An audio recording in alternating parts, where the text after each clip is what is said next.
दोस्तों, क्या स्कूल वाकई में बच्चों की जिज्ञासाओं को दबा देते हैं? क्या वाकई में बच्चों के भीतर जो अनंत इनोवेशन की संभावनाएं होती हैं, वो स्कूल में जाते ही खत्म होने लगती हैं? क्या वाकई में ऐसा होता है कि जो सवाल पूछने की स्वाभाविक उत्कंठा बच्चों में होती है, एक जिज्ञासा होती है, वो स्कूल में जाते ही खत्म हो जाती है? क्योंकि अक्सर आपने देखा होगा कि अगर आप किसी बच्चे के साथ रास्ते में चलें, तो वो 50 सवाल पूछते हैं और ऐसा कहा जाता है कि 2.5 साल से लेके और 5 साल की उम्र में बच्चे औसतन 1 घंटे में 107 सवाल तक पूछते हैं। अगर उनको ये इजाज़त मिले कि हाँ, वो सवाल पूछ सकते हैं, तो उनके भीतर विचारों का जो प्रस्फुटन है, जो उनके अनुभव हैं, जो उनकी जिज्ञासा है, उसके लिए वो हमेशा उत्साहित रहते हैं कि वो आपसे सवाल पूछते रहेंगे। वो सवाल आपको गलत या सही साबित करने के लिए नहीं पूछते हैं, बल्कि सवाल जो वो दुनिया देख रहे होते हैं, उससे जुड़े सवाल होते हैं, या जो उनके भीतर कल्पना चल रही होती है, इमेजिनेशन चल रहा होता है, उससे जुड़े सवाल होते हैं, वो सवाल पूछते हैं। और वो इस बात का बुरा भी नहीं मानते हैं कि अच्छा, इस सवाल का जवाब नहीं मिला, क्योंकि अगर आप उनके साथ मान लीजिए कि चल रहे हैं, बाज़ार जा रहे हैं, रास्ते में जा रहे हैं, तो वो पूछेंगे कि अच्छा, ये यहाँ पे ये पेड़ है, इस पेड़ का क्या नाम है?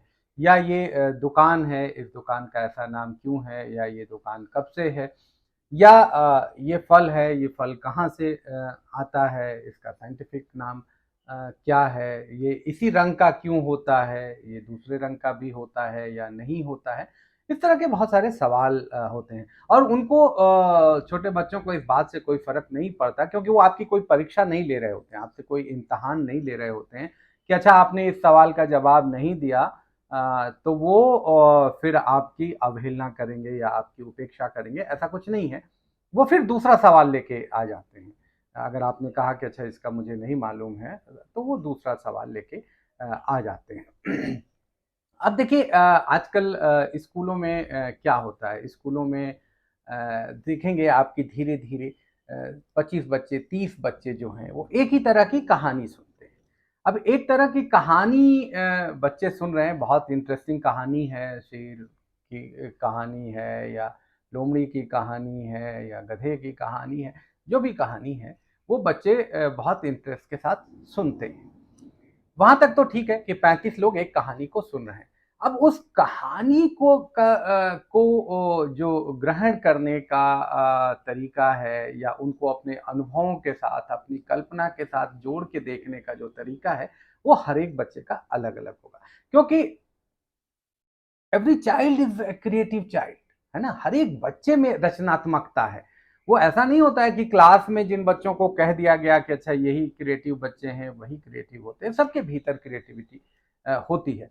अब मान लीजिए कि कहानी सब बच्चों ने सुनी।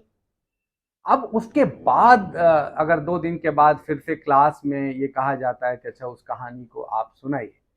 अब उसमें अब हर एक बच्चा अपने तरीके से उस कहानी को मॉडिफाई करता है। वो अपने तरीके से उसमें कुछ जोड़ता है, कुछ घटाता है, कुछ अपनी कल्पनाशीलता डालता है, कुछ अपने शब्द उसमें डालता है।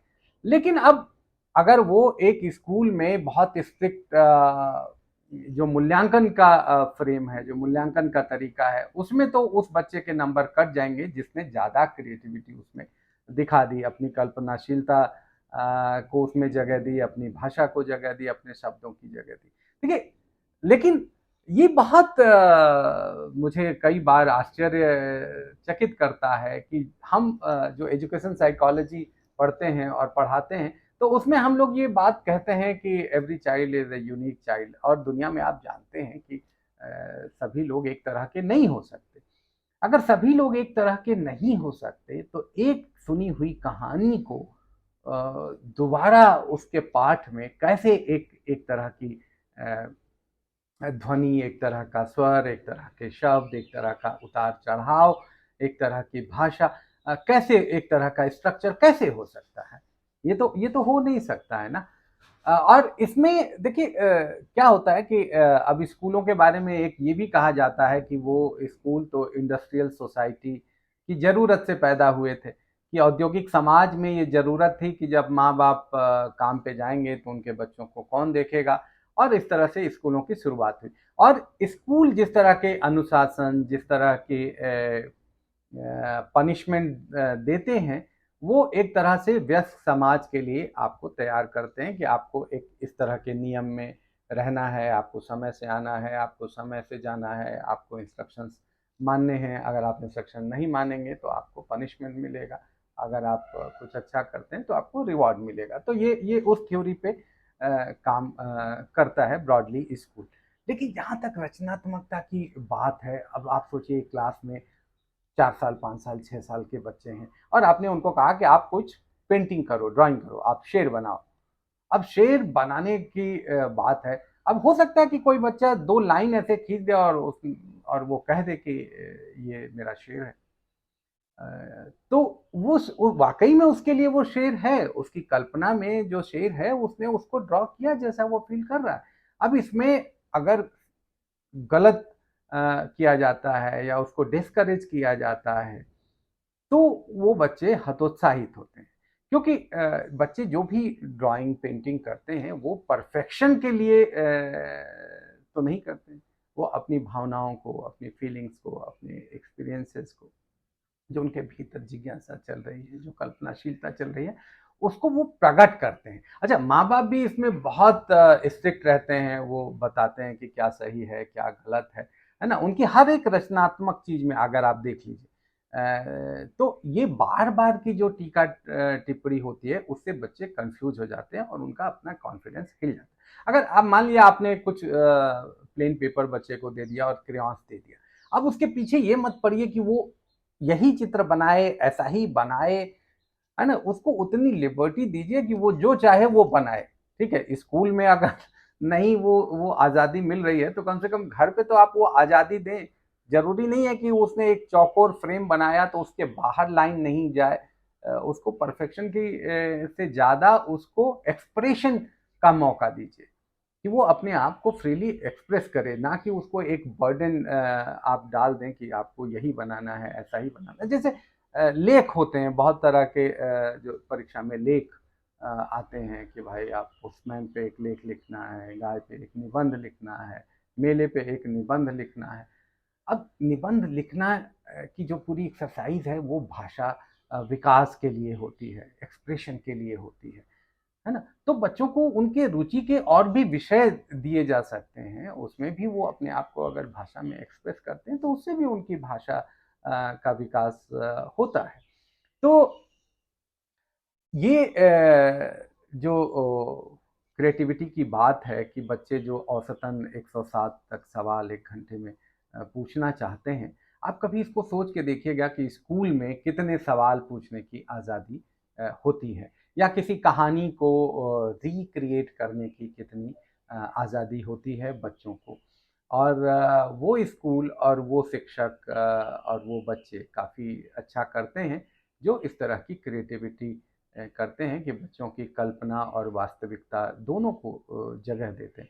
क्योंकि अब कोई कहानी अगर बच्चा बना रहा है तो ज़रूरी नहीं है कि वो रियलिटी पे ही आधारित हो। अगर वो कल्पनाशीलता पे आधारित कोई कहानी बना रहा है, वो कोई इमेजिनेशन कर रहा है कि दुनिया को ऐसा होना चाहिए और वैसा होना चाहिए, तो उसके लिए भी उसको डिस्करेजमेंट नहीं चाहिए। आप एक स्टिमुलेटिंग माहौल दें बच्चे को, एक रचनात्मकता का स्पेस दें, उनको एनकरेज करें और उसको एक्सेप्ट करें। आप वयस्क लोग अपने नियम बना के और उसमें उसके जज बन जाते हैं और बार-बार उसमें इंटरप्ट करते हैं कि ऐसा नहीं करना चाहिए, ऐसा नहीं करना चाहिए, ऐसा होना चाहिए, वैसा होना चाहिए।